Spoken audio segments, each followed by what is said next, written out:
গোবিন্দের প্রতি নিজের কর্মকে অর্পণ করাই হলো সর্বসাধ্য সার।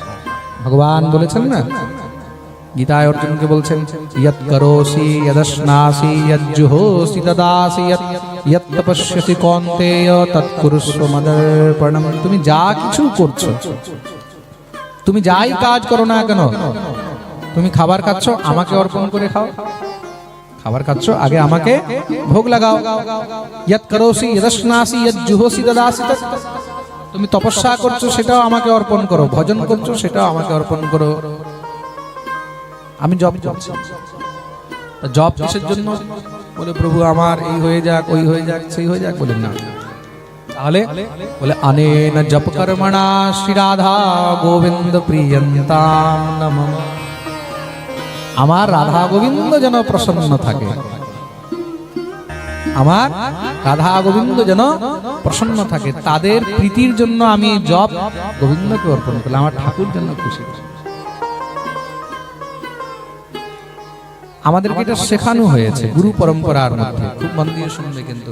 জপ করছি, তপ করছি, পুজো করছি, তো পুজো করার পরে এটা শেখানো হয়, অনেন পাঠ কর্মণা শ্রী বালকৃষ্ণ দেবতা প্রিয়ন্তাম নমঃ।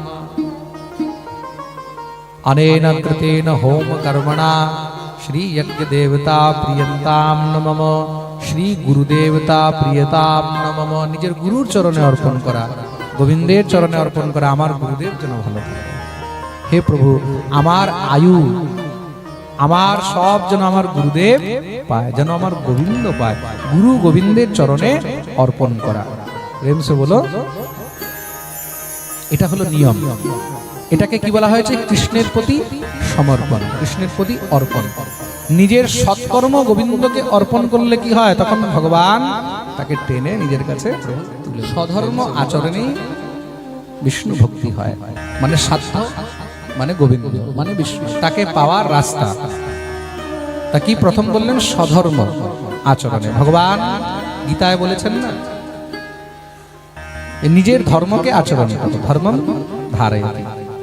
নিজের ধর্মকে ধারণ করে রাখো। কেন? যে নিজের ধর্মকে পরিত্যাগ করে অন্য ধর্ম গ্রহণ করে, মনে রাখবে, তাকে সাক্ষাৎ নরকে যেতে হয়।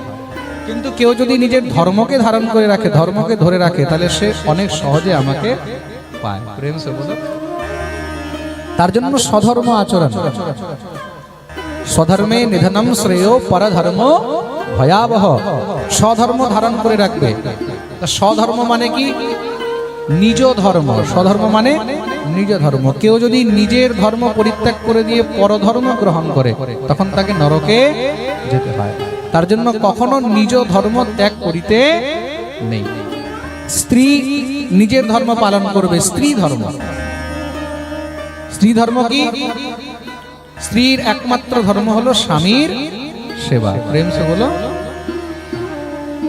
এখন স্বামী যদি বলে তুমি কৃষ্ণ সেবা করবে না, গোবিন্দ সেবা করবে না, তাহলে কি করবে? স্বামীর সঙ্গে ঝগড়া করবে, স্বামীর সঙ্গে লড়াই করবে, না ঘর ছেড়ে দিয়ে চলে যাবে?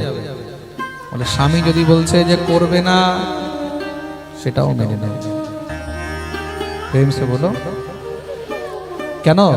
স্বামী যদি তোমাকে ভগবত সেবা থেকে বঞ্চিত করে, তার অপরাধের ভাগীদার স্বামী হবে, স্ত্রী হবে না। মনে রাখবে, স্বামীর পাপের ফল স্ত্রীকে ভোগ করতে হয় না, এটা মনে রাখবে। যেরকম গুরুর পাপের ফল শিষ্যকে ভোগ করতে হয় না। গুরু যদি কোনো পাপ করে, শিষ্যকে তার ফল ভোগ করতে হয় না। কিন্তু শিষ্য যদি কোনো পাপ করে, গুরুকে কিন্তু তার ফল ভোগ করতে হয়। কেন? শিষ্য নিজের সর্বস্ব গুরুকে অর্পণ করেছে, তাই তো। অর্পণ করিয়া তন মন ধন। নিজের সর্বপ্রথম গুরুর চরণে কি অর্পণ হয়? বলে মন। আগে কি অর্পণ হলো? মন। তারপরে তন মানে দেহ। এই দেহ আমরা গুরুর চরণে অর্পণ করলাম, যে আমি যেন আপনার সেবা করতে পারি। গুরু রূপে গোবিন্দের সেবা। তন মন ধন তিনটি বস্তু যখন শিষ্য অর্পণ করে, তখন কি হয়? তখন তার সর্বস্ব ভার গুরুর উপরে চলে আসে। সে যদি পাপও করে, সেই পাপের ফল গুরুকেও ভোগ করতে। আমি কেন বলি বারবার, ভাই যারা জীব হত্যা করছে, যারা মাছ মাংস খাচ্ছে, মাথা মুন্ডু কাটছে, তারা দয়া করে আমার কাছে দীক্ষা নিতে এসো না। কেন বলি? কেন কি তোমরা ওইদিকে করছো, তার বেশি না হলেও 50% তো আমাকেও ভোগ করতে। প্রেম সে বলো।